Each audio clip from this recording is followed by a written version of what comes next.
I never thought much about the parties my boss hosted.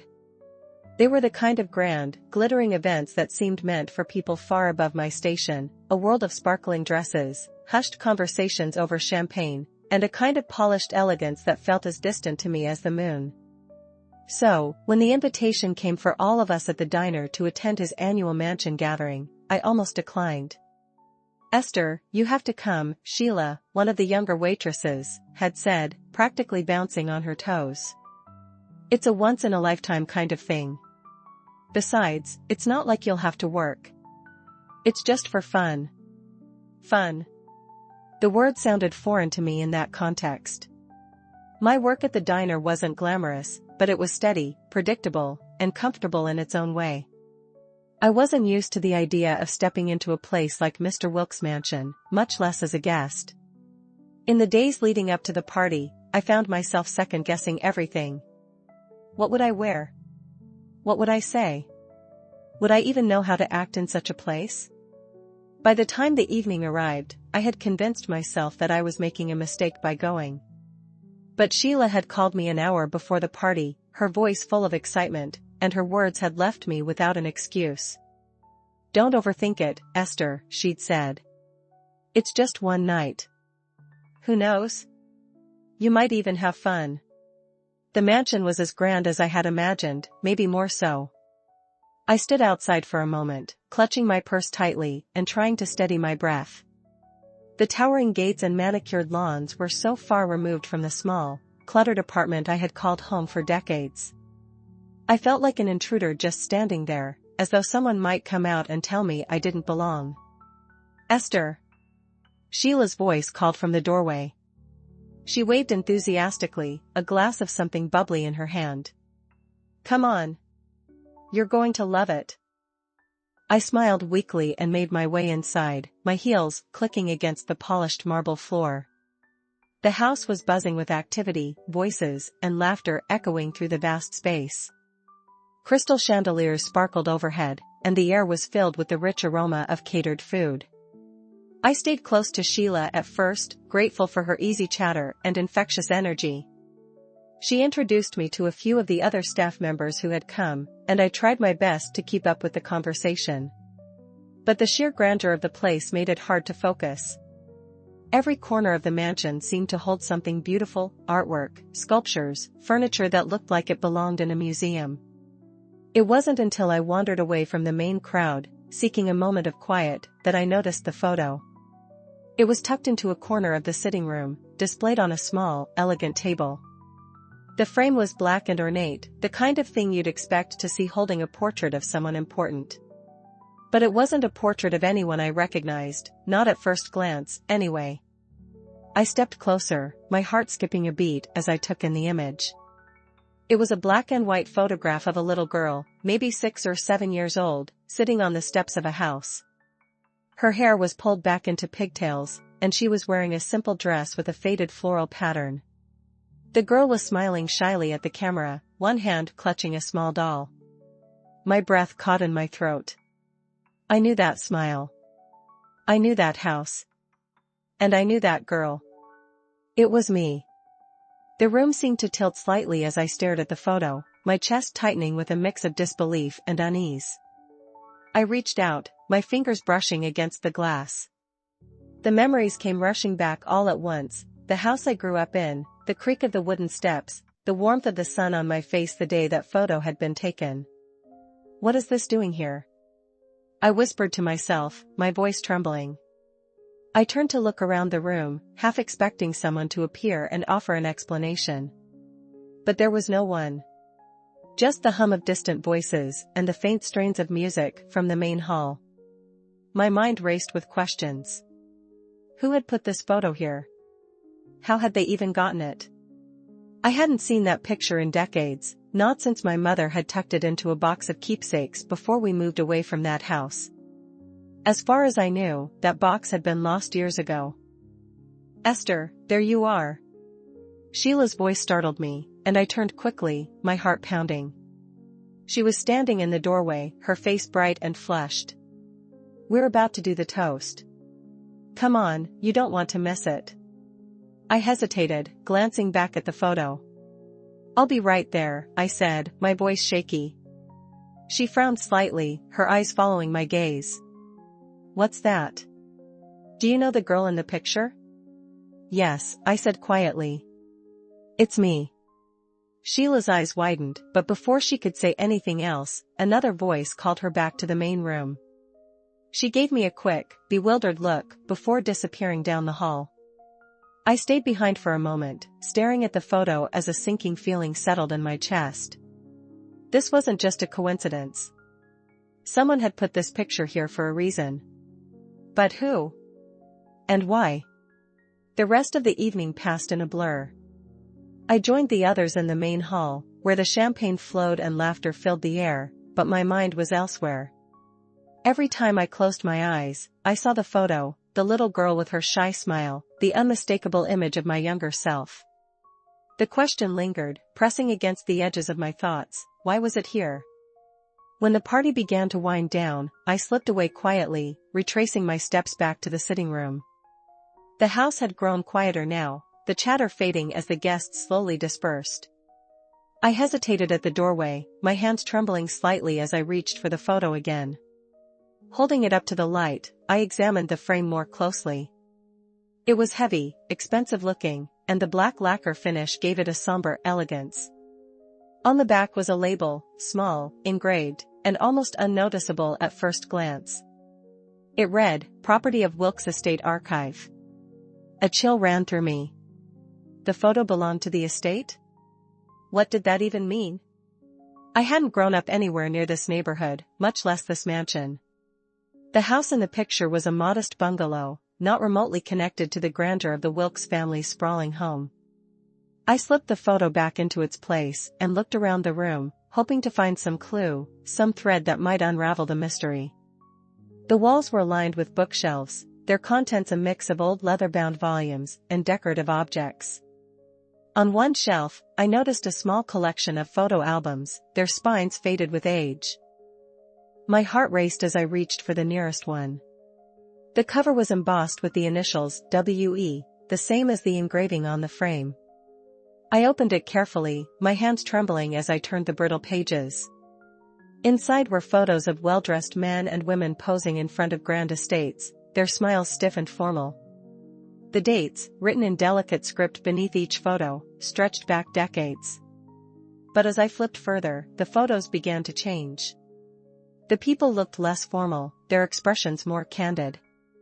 And then, tucked between two pages, I saw something that stopped me cold. It was another photo of the same house from my childhood, taken from a different angle. This time, there was no one in the frame, just the house itself, its front porch bathed in sunlight. Beneath the photo was a single word, handwritten in the same elegant script as the dates, Rosewood. I felt my knees go weak, and I lowered myself into a nearby chair. Rosewood. That was the name of the neighborhood where I had grown up. It was a working-class area, a world away from the wealth and privilege of the Wilkes family. What connection could they possibly have to my old home? Esther? The voice made me jump, and I turned to see Mr. Wilkes standing in the doorway. He was impeccably dressed, as always, his tailored suit fitting him like a glove. His eyes, sharp and calculating, swept over the room before settling on me. "Mr. Wilkes," I said, my voice shaky. "I didn't mean to pry." "You found the photo," he said, cutting me off.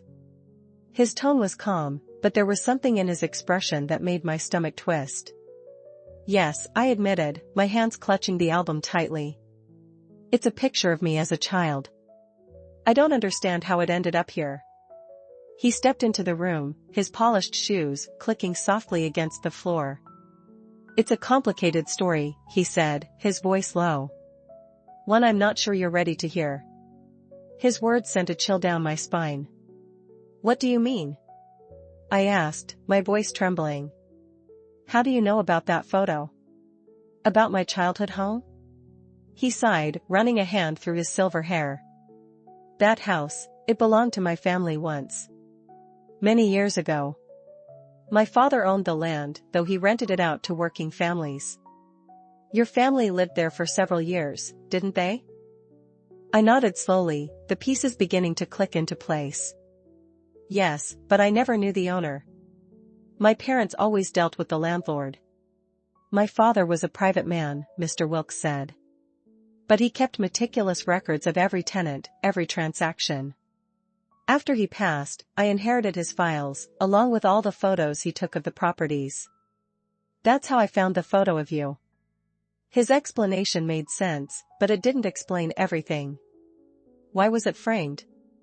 I asked. Why display it here, in your home? For the first time, Mr. Wilkes looked uneasy. He glanced at the photo and then back at me, his expression guarded. Because you were special to him, he said finally. My father, he took a particular interest in your family. What kind of interest? I pressed, my heart pounding. He hesitated, as if weighing his words carefully. He spoke of you often, he said. More than he did of any other tenant. He admired your resilience, your kindness. He even kept notes about you in his journals. The room seemed to tilt slightly, and I gripped the arm of the chair to steady myself. Notes? Why would he do that? Mr. Wilkes didn't answer immediately. Instead, he walked over to the bookshelf and pulled out another album, this one thinner and bound in faded blue leather. He handed it to me, his expression solemn. This belonged to my father, he said. It's the only way you'll understand. I opened the album with trembling hands, my eyes scanning the pages filled with handwriting and photographs. The entries were detailed, describing my family's time at the house, my mother's garden, my father's long hours at the factory. But what struck me most were the notes about me, how I played on the porch, the way I laughed when I thought no one was looking. I looked up at Mr. Wilkes, my voice barely a whisper. Why did he care so much? He met my gaze, his expression unreadable. Because he thought of you as the daughter he never had. The words on the page blurred as my eyes welled with tears. My hands trembled as I traced the handwriting, trying to make sense of what I was reading. The journal detailed moments from my childhood I had long forgotten, or perhaps, had never even noticed. There were entries about my mother's careful attention to her flowers, about my father's quiet pride in his work, and, most surprisingly, about me. She sings to herself when she thinks no one is listening, one entry read. Such a sweet, soft voice. I wonder what dreams a girl like her might have. Another entry described the doll I had carried everywhere. Esther clutches it tightly, as though it holds all her secrets. It makes her seem older than her years, as though she's carrying a weight too heavy for her small frame. I looked up at Mr. Wilkes, my heart pounding. Why would your father write these things about me? About my family? He sighed, taking a seat across from me. My father had a complicated way of looking at the world, he began. He wasn't affectionate, not even with me. But he had an eye for beauty and resilience, and I think he saw those things in your family. In you. I shook my head, struggling to reconcile this with the landlord I had never met. But we were just tenants, I said. Why would he care so much about us? You weren't just tenants to him, Mr. Wilkes said. He often spoke about how hard your parents worked, how much love they poured into that little house.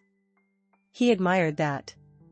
And you reminded him of something he lost. What do you mean? I asked, leaning forward. He hesitated, his expression softening. My father had a daughter, he said quietly. She died before I was born. I think, in you, he saw echoes of her. A chance to remember what he'd lost. The revelation hit me like a wave, a mix of sadness and unease washing over me. I looked back at the journal, at the delicate handwriting that spoke of me as though I had been a part of his life. I don't understand, I said, my voice trembling. Why didn't he ever speak to us? Why all the distance? My father was a man of contradictions, Mr. Wilkes said. He valued connection, but he didn't know how to form it. Watching from a distance was easier for him. Safer. I closed the journal gently, my mind racing with memories of my childhood.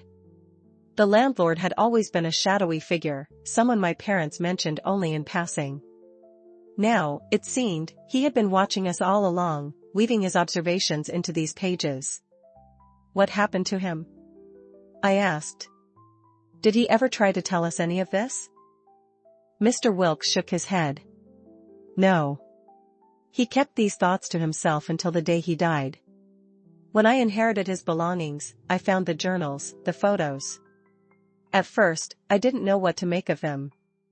But as I read, I realized how much he had cared, especially for you.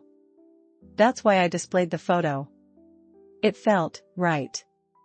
His words stirred something deep within me, a mixture of gratitude, sadness, and disbelief. I thought of my parents, of how hard they had worked to make ends meet, never knowing the impact they had on the man who owned their home. And I thought of myself as a child, oblivious to the fact that someone had seen me, really seen me, in a way I hadn't even seen myself. The silence between us stretched, heavy with unspoken thoughts. Finally, I found my voice. I don't know what to feel, I admitted. Part of me is touched that he thought so much of us.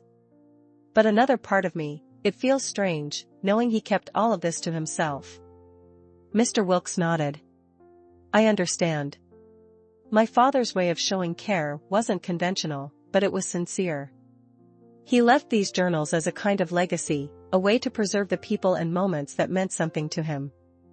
I looked down at the journal again, my fingers brushing over the worn leather cover. It felt strange, holding something so personal, so filled with memories of my own life seen through someone else's eyes. But it also felt like a gift, a reminder of the quiet impact my family had left behind. May I keep this? I asked softly, holding up the journal. Of course, Mr. Wilkes said. It belongs to you as much as it did to him. I nodded, clutching the journal to my chest. Thank you, I said, my voice breaking slightly. For telling me. For sharing this. He smiled faintly, his eyes reflecting a kindness I hadn't noticed before. I think my father would have wanted you to know. As I left the sitting room, the journal tucked securely under my arm, the house seemed different. The grandeur, the opulence, no longer felt intimidating. Instead, it felt connected to a piece of my past I hadn't known existed, a thread that linked me to a man I had never met but who had seen me as something more than a tenant's child. That night, as I sat in my small apartment, I opened the journal again, letting the words wash over me. For the first time in years, I felt a sense of pride in my past, in the little house that had shaped me, and in the people who had made it a home. The journal became my companion in the days that followed. I carried it from room to room, opening its worn cover whenever I found a quiet moment. Each entry pulled me deeper into the life of a man I had never truly known but who had, in some inexplicable way, known me. The words painted a picture of my family's life through his eyes, simple, hard-working, and filled with the quiet resilience that seemed to have captivated him. I sat at my small kitchen table one morning, a steaming cup of tea beside me as I turned the fragile pages. The entries grew more detailed as they went on, offering glimpses into my childhood that felt both familiar and foreign. Esther's mother has the most beautiful garden on Rosewood Lane, one entry read. Her flowers bloom brighter than any I've seen, a testament to her care and dedication. I often wonder if her daughter has inherited that same gift for nurturing.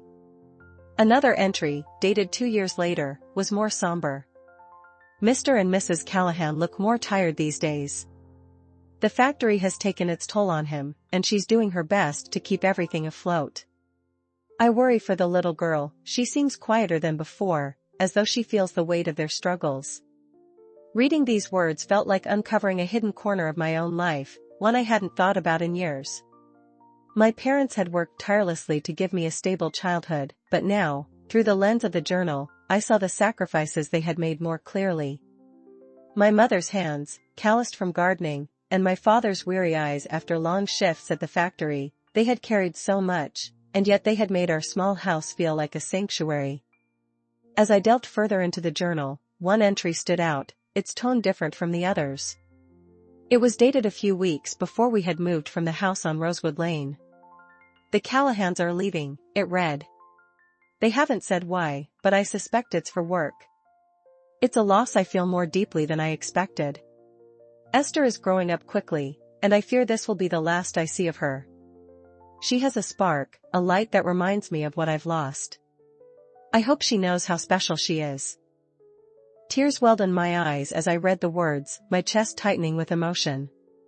I tried to remember the day we left that house, but the details were fuzzy, lost in the haze of time.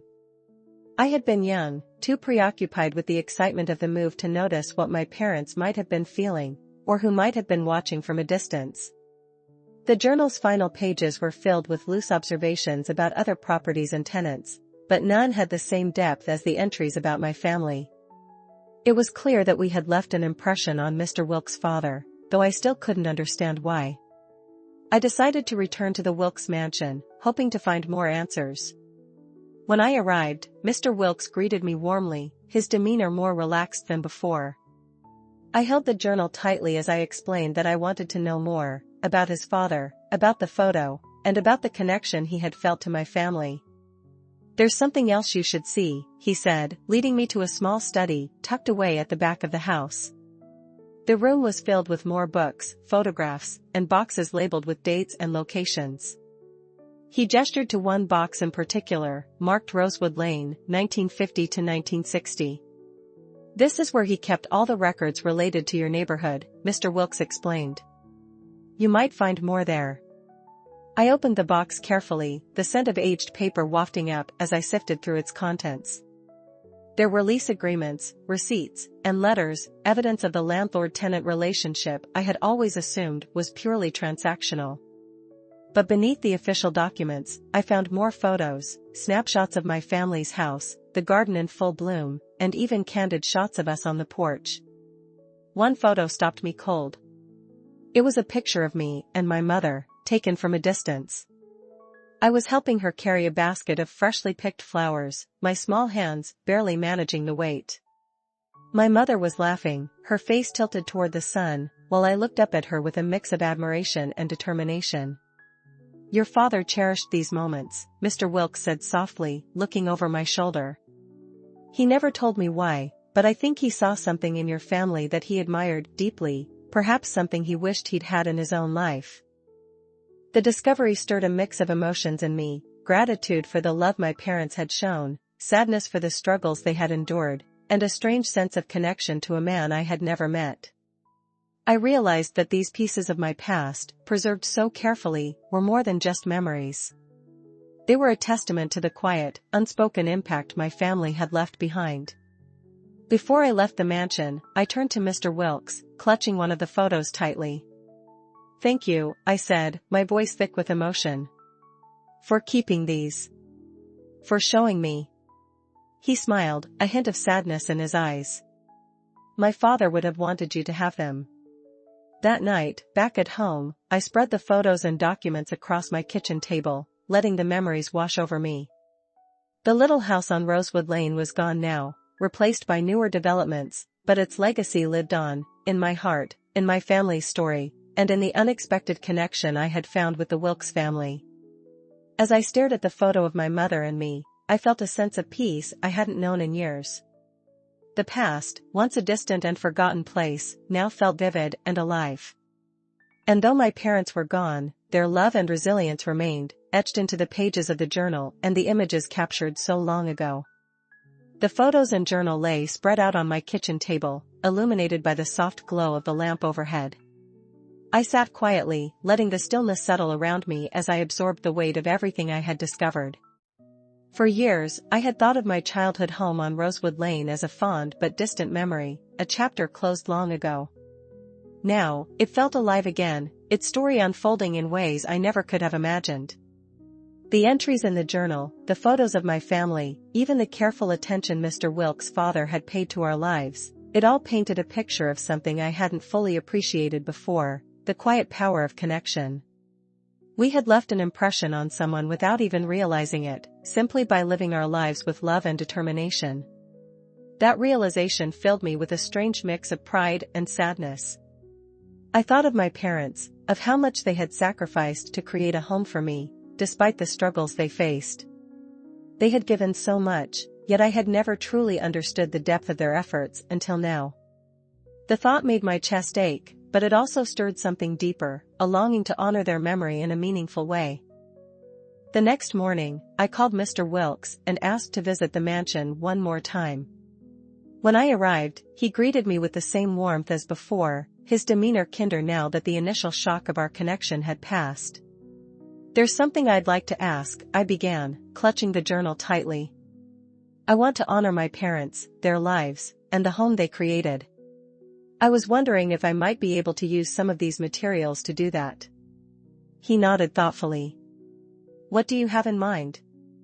"I'd like to create a small exhibit," I said, the words coming out faster than I had planned.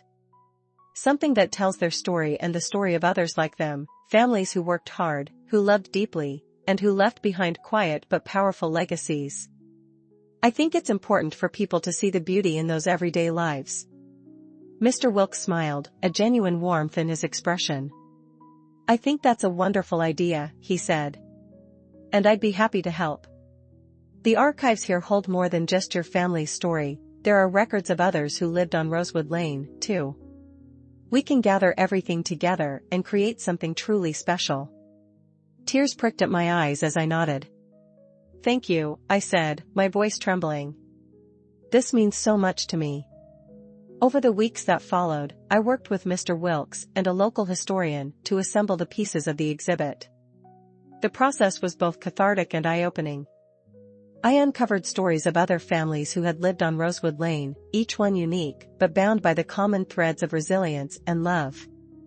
Together, we created a collection of photographs, letters, and journals that painted a vivid picture of a community that no longer existed physically but remained alive in memory. As the exhibit took shape, I felt a sense of purpose I hadn't known in years. The work gave me a new appreciation for the life my parents had built, and for the quiet impact they had left behind. It also brought me closer to Mr. Wilkes, whose support and shared reflections deepened my understanding of his father's complicated legacy. The exhibit opened on a crisp spring afternoon at the local community center. I stood near the entrance, nervously smoothing the hem of my dress as visitors began to arrive. Anne and Richard were there, their faces glowing with pride, and Sheila from the diner had come, too, beaming as she admired the displays. As people moved through the exhibit, stopping to read the stories and study the photos, I felt a swell of emotion. This wasn't just about my family, it was about all the families who had lived on Rosewood Lane, about their struggles and triumphs, their joys and sacrifices. It was about the beauty in lives that might otherwise have been forgotten. Toward the end of the evening, Mr. Wilkes approached me, his expression thoughtful. "You've created something extraordinary, Esther," he said. "My father would have been proud to see this." "Thank you," I said, my voice thick with gratitude. "I couldn't have done it without you." He smiled, his eyes glinting with something like pride. "You did more than I ever could. You brought these stories to life." As the night wound down, I stood before the photo of my childhood home, the image that had started it all. My reflection shimmered faintly in the glass, and for the first time I saw myself not just as the little girl in the picture, but as the woman I had become, shaped by love, by resilience, by the legacy of my parents. I reached out, my fingers brushing the edge of the frame. "Thank you," I whispered, though I wasn't sure if the words were for them, for Mr. Wilkes' father, or for the little girl I had once been. That night, as I lay in bed, I felt a quiet peace settle over me. The past, once a distant and shadowy place, had become a source of light, illuminating not only where I had come from but also where I was going. My parents' story, my story, would live on, not just in photos and journals, but in the hearts of everyone who had seen the beauty in their legacy. And for the first time in years, I felt truly at home. If you've enjoyed my story, please leave your comments below. Don't forget to like, share, and subscribe to my YouTube channel, where your support means the world to me. I look forward to bringing you more stories that inspires growth, joy, and purpose. Thank you for listening, and I'll see you in the next video.